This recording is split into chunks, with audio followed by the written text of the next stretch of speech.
Viswanatha sports క్లబ్లో జరిగినటువంటి ఘటన నిర్లక్ష్యం వల్లే జరిగిందని ఏసీపీ లక్ష్మణమూర్తి అన్నారు. ఘటనపై దర్యాప్తు కొనసాగుతోందని ఈ సందర్భంగా ఆయన వెల్లడించారు. దీనికి బాధ్యులైన వారికి తప్పకుండా శిక్ష పడేలా చేస్తామంటున్న ఏసీపీ లక్ష్మణమూర్తితో మా correspondent Chandrashekar face to face. Port Kalavani స్టేడియంలో ఉన్నటువంటి విశ్వనాథ స్పోర్ట్స్ క్లబ్ సంబంధించినటువంటి ఘటన ఏదైతే జరిగిందో ఘటనకు సంబంధించి అయితే దర్యాప్తు కొనసాగుతుంది. ఈ నేపథ్యంలో అక్కడ జరిగినటువంటి ఘటనలో 7 ఏళ్ల బాలుడు అయితే మృతి చెందడం జరిగింది. అయితే మృతికి ఘటనకు గల ప్రధాన కారణమైనటువంటి వారిని త్వరలోనే చర్యలు తీసుకుంటామంటూ కూడా పోలీసులు చెప్తున్నారు. ఇప్పటికైతే దర్యాప్తు అయితే కొనసాగుతుందంటూ కూడా చెప్తున్న పరిస్థితి కనిపిస్తుంది. మనతో పాటు ఏసీపీ గారు ఉన్నారు. వారిని అడిగి మరిన్ని విషయాలు అయితే తెలుసుకునే ప్రయత్నం చేద్దాం. సార్ నమస్తే సార్, చెప్పండి ఆ దర్యాప్తు ఏ విధంగా కొనసాగుతుంది, అసలు ఎంతమంది బాధ్యులను ఇప్పటివరకు గుర్తించారు?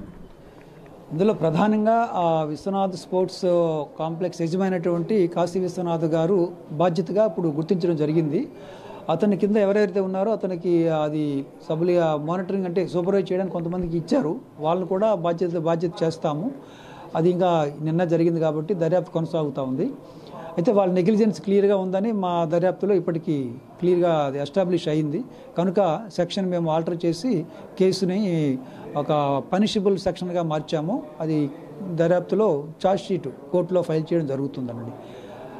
వాళ్ళకి తీసుకోవాల్సిన సేఫ్టీ ప్రికాషన్స్ ఏవి కూడా తీసుకోకుండా ఒక చిన్నపిల్లలు చావుకి కారణమయ్యారు కాబట్టి వాళ్ళ మీద క్రిమినల్ కేసు నమోదయ్యిందండి.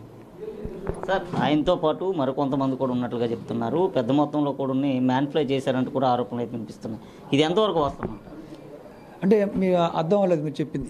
అంటే దీనికి సంబంధించినటువంటి ఏదైతే ఉందో ఘటన జరిగిన తర్వాత లక్షలాది రూపాయలు చేతులు మారాయంటూ కూడా ఆరోపణలు అయితే వినిపిస్తున్నాయి. వాస్తవానికి మృతి చెందినటువంటి బాలుడి కుటుంబానికి కాంపన్సేషన్ ఇచ్చానంటున్నారు. ఇది ఎంతవరకు వాస్తవం?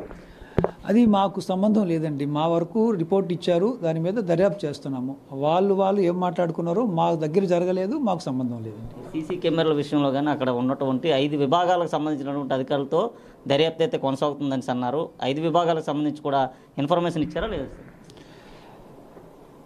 అంటే ఇన్ఫర్మేషన్ మేము కన్సర్న్ డిపార్ట్మెంట్ రెవెన్యూకి తెలియజేసామండి, జీవీఎంసీకి తెలియజేస్తాము. ఇంకా ఎవరెవరు పోర్ట్ ట్రస్ట్ వారందరికీ కూడా తెలియజేస్తున్నాము. దర్యాప్తు జరుగుతుంది. దర్యాప్తులో భాగంగా అవన్నీ జరుగుతాయండి. జాయింట్ ఇన్స్పెక్షన్ జరుగుతుంది, సేఫ్టీ ఆడిట్ జరుగుతుంది. అన్నీ ఏవైతే చేయాలో అన్నీ కూడా ఈ దర్యాప్తులోనే మేము అవి చేసేటట్టు ఎన్షూర్ చేస్తామండి. బాధ్యులను కోర్టు ముందు ఎప్పుడు ప్రవేశపెట్టే అవకాశం ఉంది?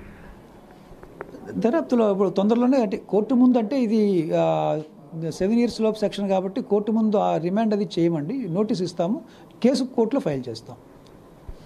రైట్. ఏదైతే విశ్వనాథ ట్రస్ట్కి సంబంధించినటువంటి ఘటన ఏదైతే ఉందో దీనికి సంబంధించినటువంటి నేపథ్యంలో వారికి అయితే నోటీసులో ఉన్నట్లుగైతే పోలీసులు అయితే చెప్తున్నారు. పూర్తిగా నెగ్లిజెన్స్ కారణంగానే ప్రమాదం జరిగినట్లయితే పోలీసులు గుర్తించిన పరిస్థితి అయితే ఉందని చెప్పిన పరిస్థితి కనిపిస్తుంది.